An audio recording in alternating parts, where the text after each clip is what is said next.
Pues antes que nada, muchas gracias. Yo sé que ya estamos, yo creo que varios ya un poco cansados.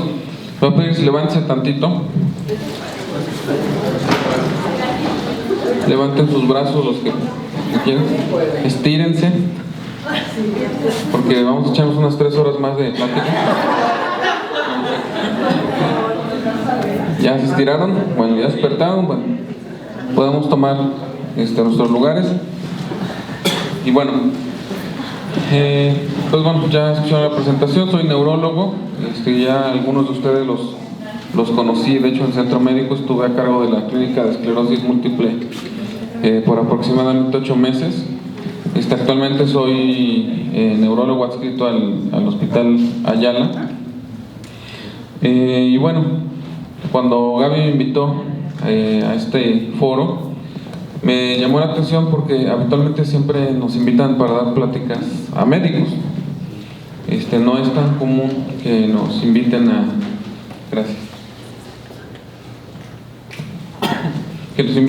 platicar directamente con los pacientes. Y le decía a Gaby, parte del problema, un problema que tuve un poco con la presentación es que ya estaba empezando a hacerla y ya había metido un chorro de estadísticas, artículos, cosas así. Y me cayó el 20 que no la estaba preparando para pacientes, la estaba preparando para médicos. Y es algo completamente diferente. ¿Vale? Algo que me ha gustado mucho de este foro es que se ha abordado diferentes aspectos de la enfermedad.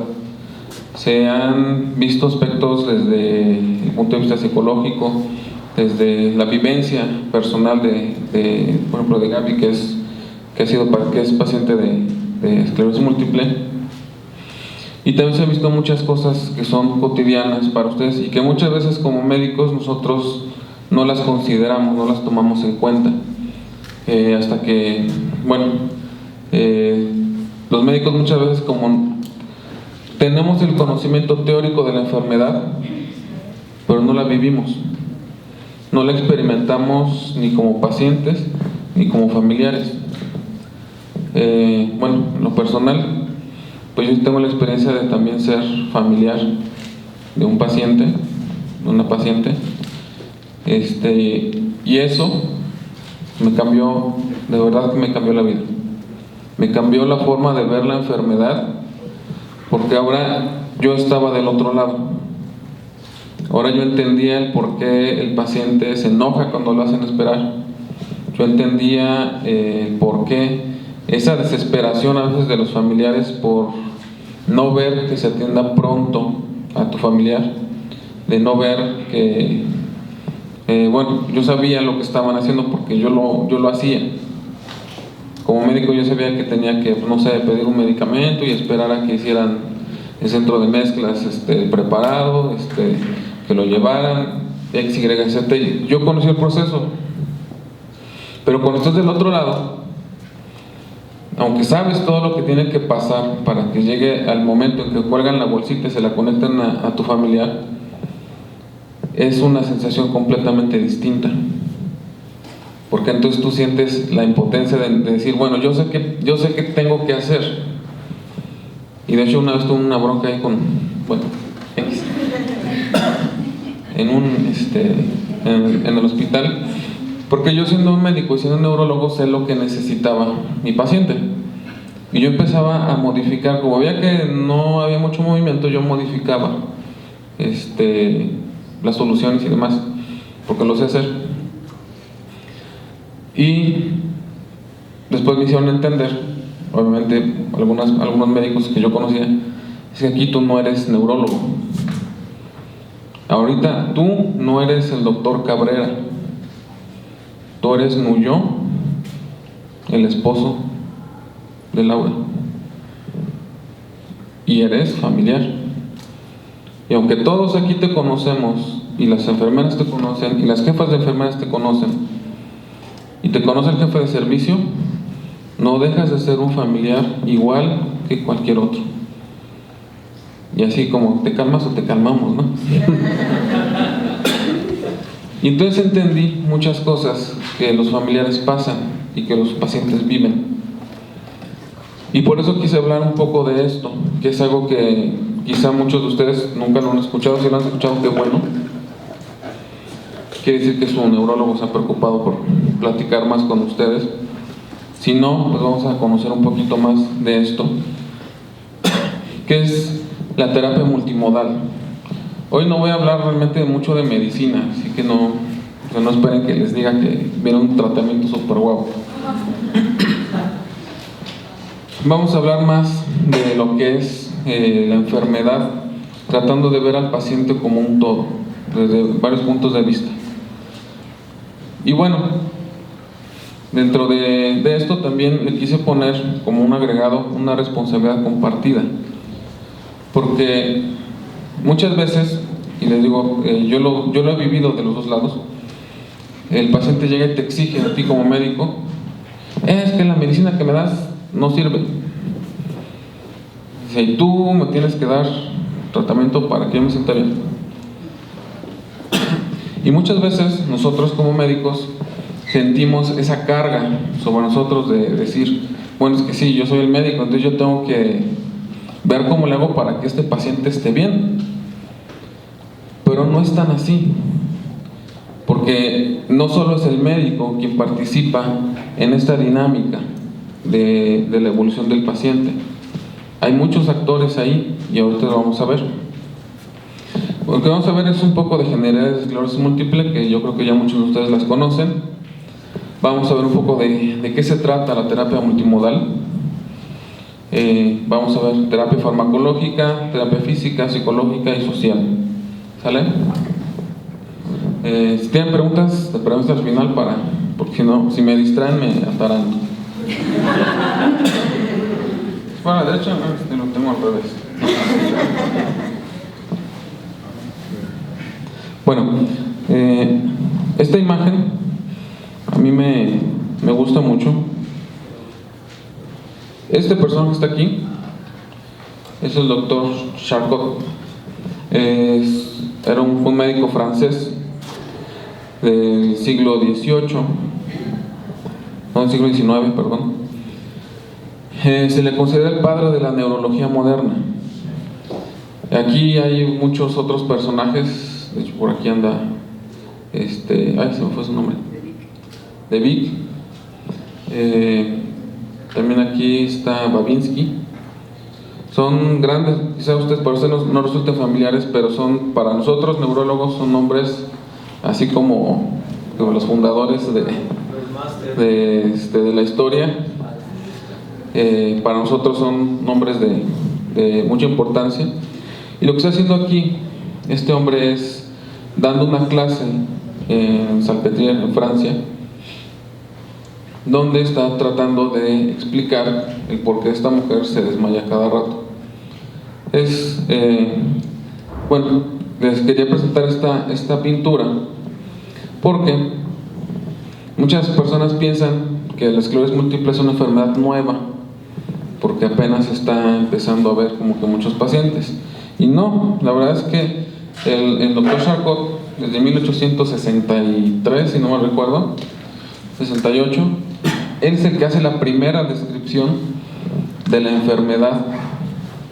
Y él hace esa descripción en su asistente, una mujer que empezó con temblor, con problemas para estructurar el lenguaje y también con alteración de los movimientos oculares. Probablemente tendría un síndrome cerebeloso. Y bueno, finalmente pues en ese entonces no había nada de lo que tenemos ahora. La paciente falleció, y él, al revisar el cuerpo, describe por primera vez lo que él llamó la enfermedad en placas. Él encontró las lesiones en el cerebro y en la médula de esta mujer, y él hace esa primera descripción. Él ya empieza a relacionar esas placas con los síntomas de los pacientes. Entonces, algo nuevo no es.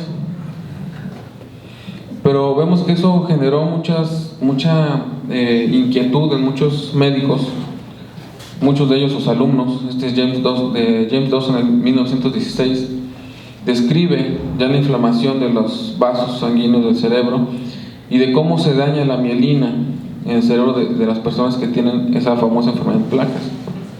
Y estas lesiones precisamente llevan su nombre, son los dedos de Dawson, las lesiones en el cuerpo calloso.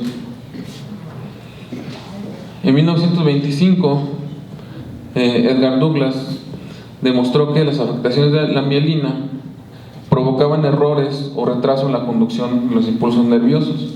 Aquí vemos un esquema de un nervio sano y uno que tiene una lesión por desmielinización. Y eso es lo que ocurre: una vez que esto se daña, la conducción nerviosa deja de ser eficiente. Y estamos hablando que desde 1925 ya estábamos encontrando la relación de la mielina con el problema neurológico. Okay. Para la década de 1930, Thomas Rivers en Estados Unidos demostró que los síntomas de la esclerosis múltiple se podían reproducir, haciendo que el sistema inmune atacara al sistema nervioso central. En esta imagen vemos lo que parece ser un axón atacado por un glóbulo blanco. Como ven, esa enfermedad ni es nueva, ni tiene poco tiempo que está estudiando, ni es de poco tiempo que la gente está empezando a buscar respuestas. Lo que querían buscar era cuál era la causa de la enfermedad, cuál era el mecanismo a través del que se producían las lesiones y por qué se manifestaba de manera diferente en cada persona. Hasta aquí, ¿por qué se manifiesta de forma diferente? Pues ya sabemos que depende de dónde ataque a cada persona, por eso es tan distinta.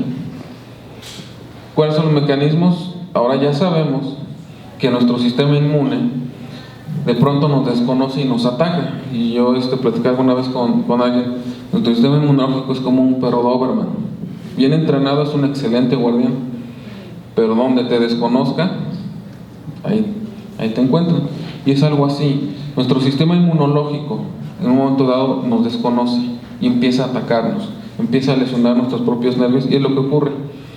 Pero seguimos con esta pregunta que no hemos podido responder: ¿por qué? ¿Cuál es la causa de la enfermedad? ¿Qué la provoca? ¿Qué sabemos hoy? Es una enfermedad neurodegenerativa que ataca el sistema nervioso central. Sus causas no las conocemos, pero se considera que son multifactoriales. Hay una parte genética, una predisposición genética a desarrollarla, pero también hay factores ambientales, y los ambientales son no solamente, digamos, la contaminación o todo lo que nos rodea, sino también la alimentación, incluso la incidencia del sol en la zona geográfica donde vivimos. Son muchas cosas las que están relacionadas con esto. Sabemos también que esto afecta a personas, la mayoría, de entre 20 y 40 años. Sabemos también que tiene una incidencia variable. En los países de Europa del Este, por ejemplo Ucrania, todos esos países donde aparentemente la incidencia del sol es menor y por lo tanto la producción de vitamina D propia es menor, es donde se presenta más. Por eso es que ahora en años recientes se ha publicado tanto sobre el consumo de vitamina D en pacientes con esclerosis múltiple. También sabemos que afecta más a las mujeres que a los hombres, con una relación también muy variable. En los países donde hay una alta incidencia puede haber incluso 6-7 mujeres por cada hombre afectado. En los países tropicales como México, más o menos son 2 o 3 mujeres por cada hombre afectado. Y lo que les decía, es una enfermedad multifactorial.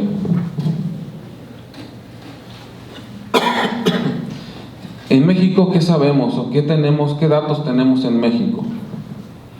Les decía, la relación hombre-mujer, 2.8 mujeres por cada hombre, o 3-1, como lo quieran ver. La incidencia por cada 100,000 habitantes son de 15 a 18 personas por cada 100,000 habitantes en México, y eso nos da más o menos hasta el 2016, que es de donde se sacan estos datos, de 15 a 20,000 personas más o menos en todo el país afectadas por la enfermedad.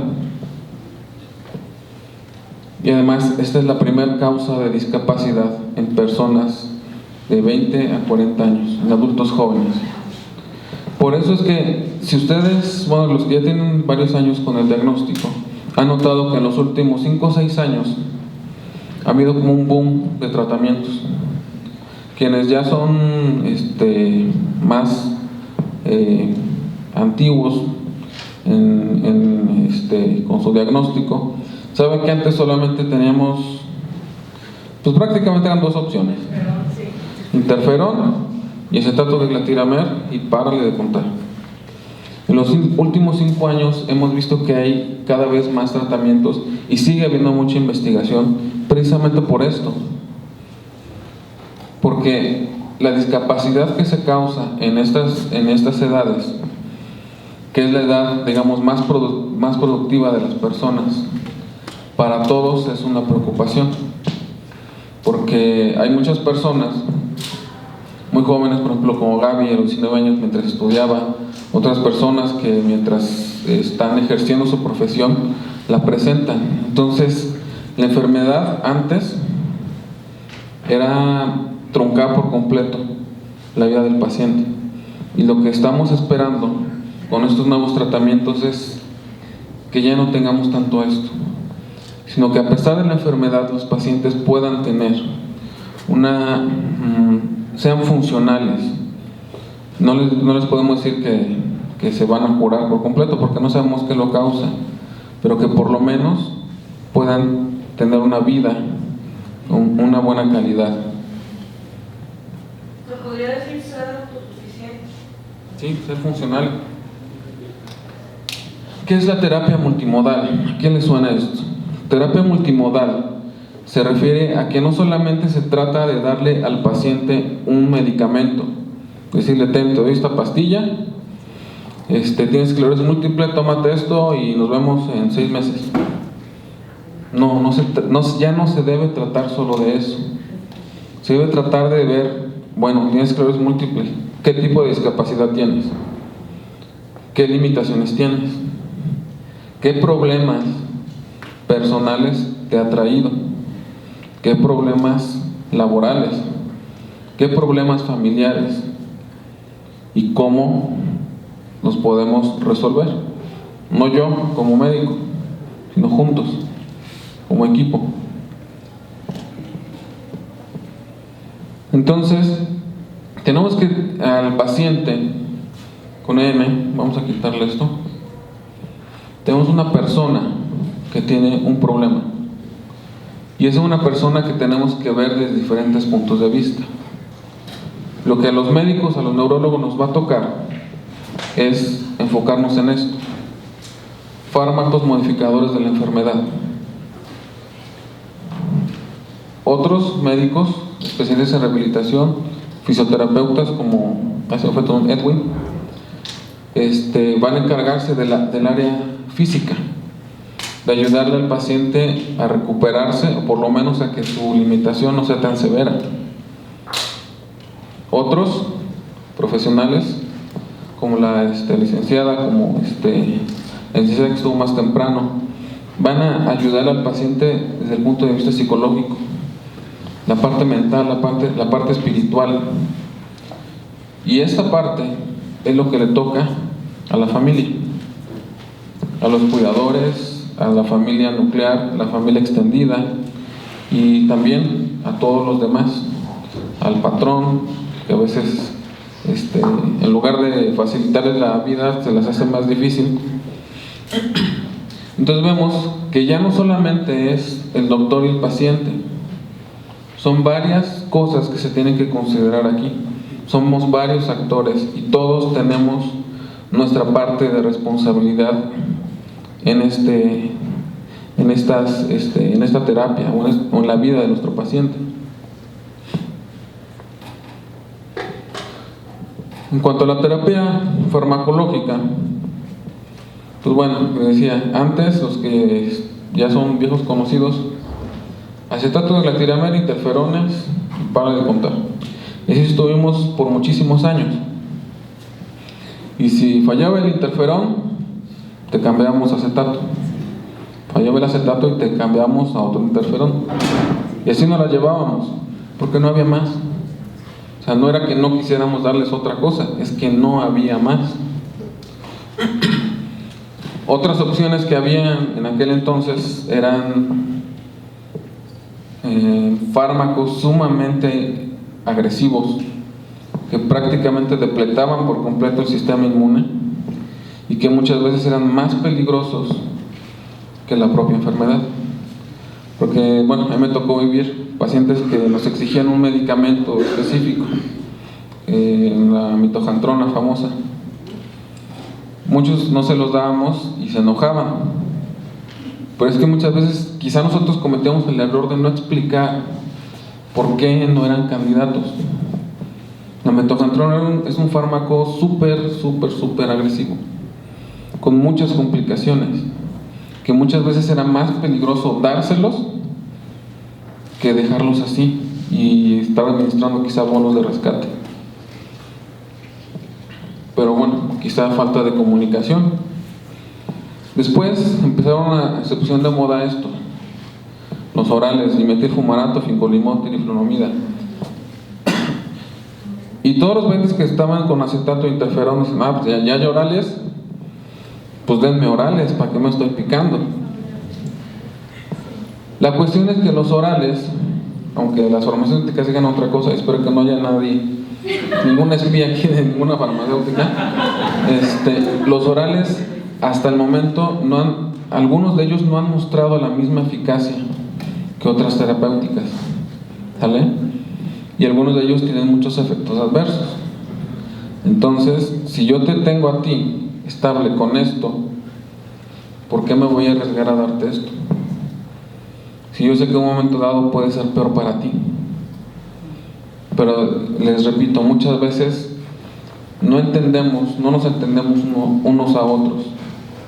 Como paciente dices, que quiero que me des esto porque yo lo leí en Google y Google dice y es la ley. Y el médico le dice, bueno, pues que a mí no me importa el Google. Los artículos médicos dicen esto y tú no eres candidato para esto. Entonces, muchas veces esa falta de comunicación o de ponernos en el lugar del otro es lo que nos lleva a tener ese tipo de conflictos. Finalmente aquí casi no se ve, pero ya los más recientes son los anticuerpos monoclonales, que yo creo que también algunos conocen. El natalizumab fue de los primeros. Actualmente está muy de moda el ocrelizumab, Ocrevus, ¿qué? Ocrevus. El alemtuzumab, que es ¿cómo se llama? No, bueno, ese no fue el nombre. El nombre comercial no me lo sé, es alemtuzumab. Y rituximab, que es muy parecido a ocrelizumab. La diferencia es que este es un anticuerpo quimérico, no es humano, ¿no? Es quimérico. Quimérico es que es parte de un animalito y parte humano.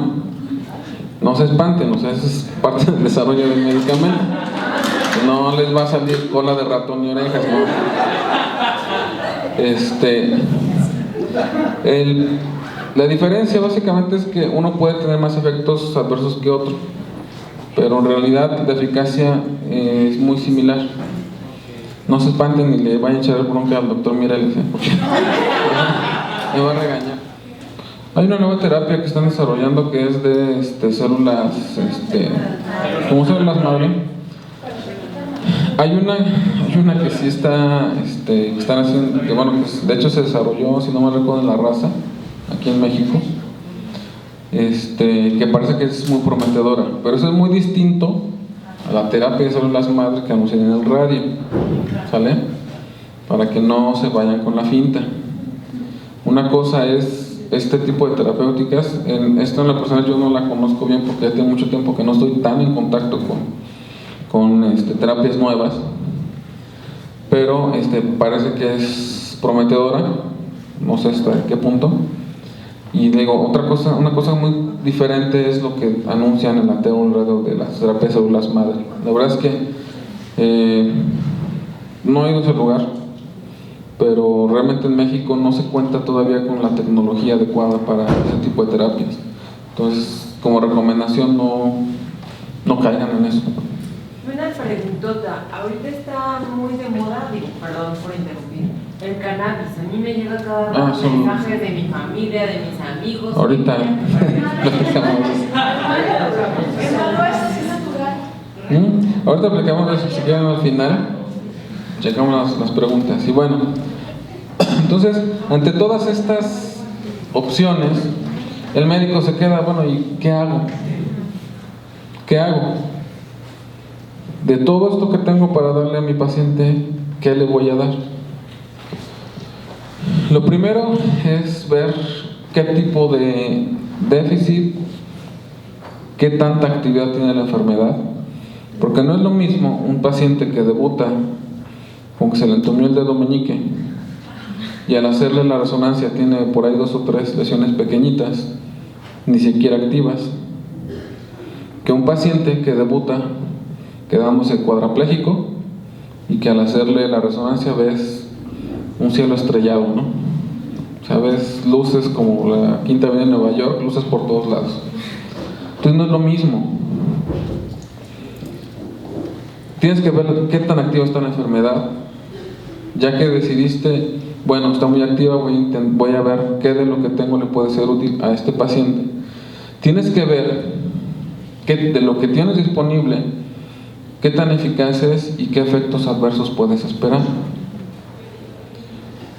Y una vez que ya hiciste todo un análisis, tienes que llegar a un perfil individual de cada paciente para decidir qué le vas a dar. Les digo, muchas veces, y digo, yo lo entiendo porque ya estaba del otro lado, la gente dice, es que yo quiero el que dice, el que salió en Google, que dice que es bien bueno, que cura la esclerosis múltiple y que además es tomado y llega con mucha actividad. Si yo sé que ese medicamento no me va a dar la protección que el paciente necesita, no se lo puedo dar. ¿Sale? Esa es mi responsabilidad como médico. La parte que quizá yo creo que nos está fallando, como médico lo digo, es la comunicación con ustedes. Es saber explicarles, sabes que tú tienes este perfil, estás así de activo, tienes este tipo de discapacidad, tienes estas otras características que me hacen pensar que el mejor medicamento para ti es este, y por eso te lo doy. Quizás eso es lo que nos falta, ¿no? Y finalmente la decisión tiene que ser siempre así. Es una relación médico-paciente, es de ida y vuelta. Porque muchas veces el médico hace un análisis que no es fácil, la verdad es que no es fácil. Dice, bueno, este paciente yo creo que es candidato para este tipo de fármaco. Y el paciente dice, pues no me lo tomo, o no me lo pongo. Oye, pero es que te vas a poner mal. Pues no me quiero picar, oblígueme. Y no se lo ponen, y no me lo voy a poner hasta que me den el que yo quiero, porque ha pasado. Entonces aquí esta relación ya se rompió, porque mi responsabilidad como médico es darte lo que yo considero que es más adecuado para ti, y tu obligación y responsabilidad como paciente es tomártelo o ponértelo. Porque si tú no te pones el medicamento, aunque yo ya lo traté de hacer lo mejor que pude para darte un medicamento adecuado para ti, si tú no te lo pones, yo no puedo hacerme responsable porque te vaya mal, porque entonces ya es decisión tuya no ponerte el medicamento. ¿Sale? Entonces esto es de ida y vuelta. Si yo incumplo como médico en darte una buena opción para ti, yo estoy mal. Pero también si tú incumples en cuidarte, en usar tu medicamento como se debe, en almacenarlo como se debe incluso, entonces ahí me quitas, ya me amarraste las manos, porque ¿qué voy a hacer yo? Me puedo sentir triste por ti, pero nada más. ¿Sale? Ahora pasamos a la parte de la terapia física. La terapia física es una parte, debe ser una parte integral del tratamiento de la esclerosis múltiple en todo momento, todo el tiempo, nuestro paciente tiene que estar en rehabilitación. No que todo el tiempo esté yendo a la rehabilitación, que eso es diferente. Todo el tiempo tiene que estar haciendo actividades físicas en casa como parte de su rehabilitación física. Porque también me ha tocado, es que no hice rehabilitación, ¿por qué? Porque todavía no tengo cita. Bueno, está bien, no tiene cita, ya fue la cita. ¿Qué le dijeron? Pues que haga ejercicio. ¿Ya los hizo o no? ¿Por qué no los ha hecho? Pues porque no van y me los hacen. Y a ver, ¿qué le dejaron hacer? Es que tengo que hacer esto 10 veces todos los días. ¿Y lo puede hacer? Pues sí. ¿Y por qué no lo hace? Porque necesito que vaya el terapeuta. Pues no, o sea, hay pacientes que sí sabemos y entendemos que sí necesitan una atención especial y personal, pero hay pacientes que no, o hay recaídas en las que no. Entonces, si ustedes empiezan a hacer rehabilitación desde el momento en que, o desde los primeros días después de su recaída, es más factible que se recuperen. No se esperen hasta que los vea rehabilitar, y menos, no hablo mal del seguro, yo soy egresado de ahí, pero en el seguro social estamos saturados. Las citas están a 4, 5, 6 meses. En el Ayala tenemos un servicio que tienen a 9 meses la cita de primera vez. Entonces, si se van a esperar hasta que el doctor los vea, pues yo creo que no va a ser muy útil esa valoración. Lo que tratamos es de identificar la discapacidad para reducirla o limitarla. Vamos a tratar de ayudarles a que sean personas independientes a pesar de la discapacidad que tengan. Yo aquí estoy viendo a muchos pacientes que tienen limitación motora, pero son independientes, aquí están. Se pueden hacer varias cosas y de eso se trata.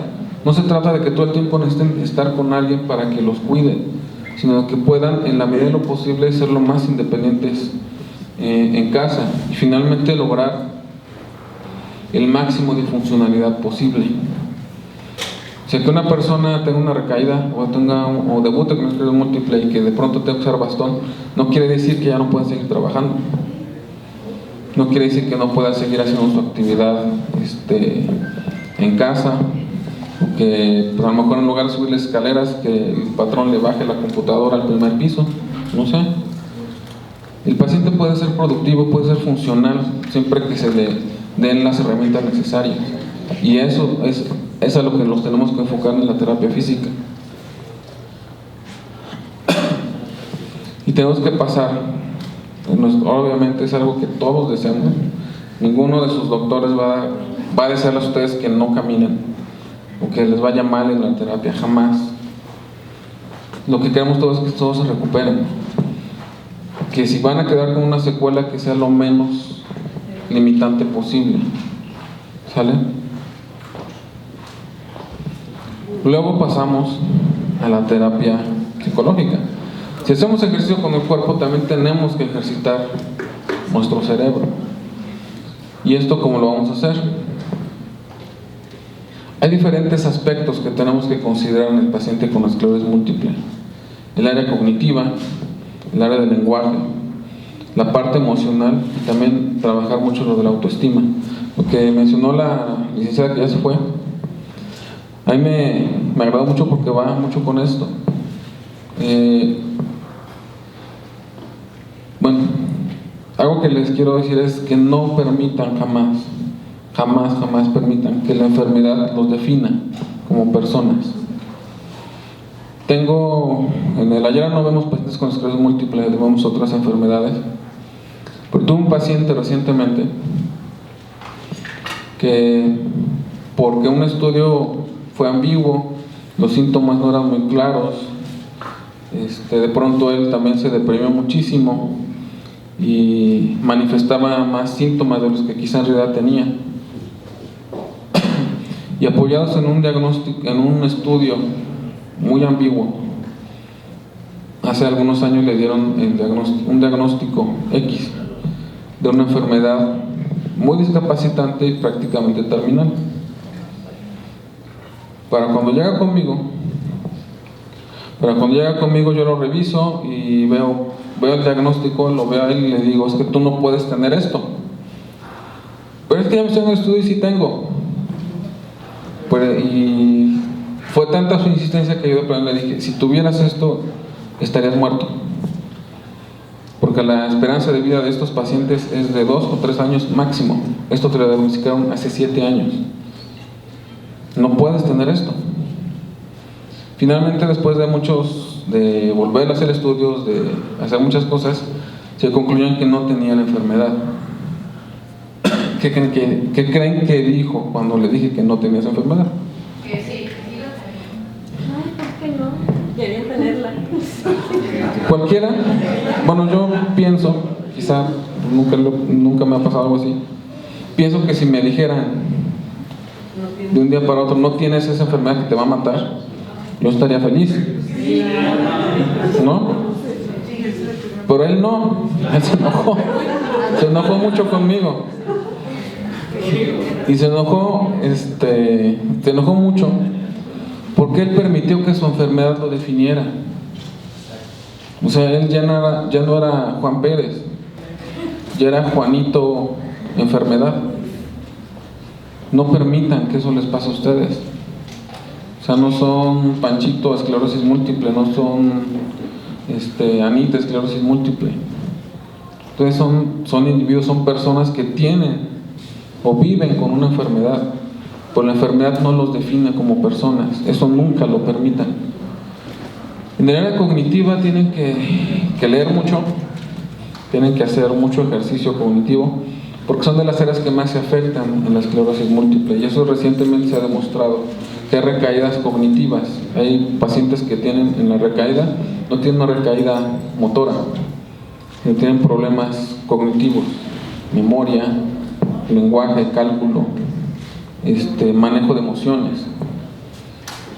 El lenguaje, muchos de ustedes lo saben, después de una recaída tienen muchos problemas para volver a hablar con fluidez, y eso es parte de la rehabilitación, de la terapia que les tienen que dar. Y la terapia emocional, que bueno, como ya estuvimos platicando, es muy importante que ustedes refuercen todo eso, el saber expresar sus emociones, el saber identificarlas, el saber comunicarlas y entender las emociones de los demás también, porque a veces quizá no siempre se dan cuenta de qué tanto impacta en sus seres amados la enfermedad que ustedes tienen. Porque dicen, es que el enfermo soy yo. Sí, tú eres el enfermo. ¿Por te has preguntado qué siente tu esposo o tu esposa cuando tiene la recaída? ¿Te preguntas qué sienten tus papás? Y en ese momento ustedes dicen, es que el que estoy enfermo soy yo, me tienen que cuidar a mí. Sí, no digo que no, pero también los demás tienen repercusiones personales. La área cognitiva, bueno, memoria, eso no sé qué dice. Y planeación, memoria es el área del cálculo y la planeación. Son ejercicios que tienen que hacer. Sumas, restas, jugar lotería, jugar dominó, la lectura diaria, sí, y para esto. En el lenguaje, la comprensión, la expresión y la fluidez son cosas que se tienen que trabajar. Y en la terapia, en la parte emocional, manejar mucho lo que es el estado de ánimo, el manejo de las emociones y la autoestima. Muy importante aquí, si el médico le receta un antidepresivo, tómenlo. ¿Sale? Como decía la licenciada, hay duelos que se pueden manejar bien con terapia, viviéndolo, pero hay duelos patológicos y esos requieren tratamiento. Y muchas veces tienen que también ir o acudir con el psiquiatra y con el psicólogo para que les den una terapia. Y muchos pacientes no lo hacen porque se sienten estigmatizados. Me manda con el psiquiatra porque dice que estoy loco. No, no es que estés loco. Muchas veces las respuestas impulsivas que tienen los pacientes es por un trastorno del ánimo que no está tratado. es porque es un momento, son situaciones en las que, como una olla express, sus emociones explotan. Entonces, si necesitan tratamiento de ese tipo, tienen que tomarlo, es parte de su tratamiento. Y bueno, los factores psicológicos causan más impacto en la calidad de vida que el déficit motor. Esto fue un estudio que salió hace 2 meses, en abril, en el que reportan que la calidad de vida de los pacientes afecta más por situaciones psicológicas que por la misma discapacidad, porque con la discapacidad aprenden a vivir, pero con la depresión no. Y eso es bien complicado porque su calidad de vida se merma muchísimo. Ay, ¿por qué? Ya acabó. Y bueno, finalmente la parte social, la parte del área social incluye la pareja, nuestra familia nuclear y todo lo que nos rodea. Muchas veces, bueno, ya les dije, a mí me ha tocado soy esposo de una paciente, no con esclerosis múltiple, una paciente con otra enfermedad muy parecida. Y muchas veces, si nosotros no tenemos el ánimo o el amor, si quieren decirlo así, que se vea muy romántico el asunto, de tratar de entender la situación de su pareja, lo que ocurre es ruptura. Y eso lo vemos también nosotros muy frecuentemente. La mayoría son mujeres.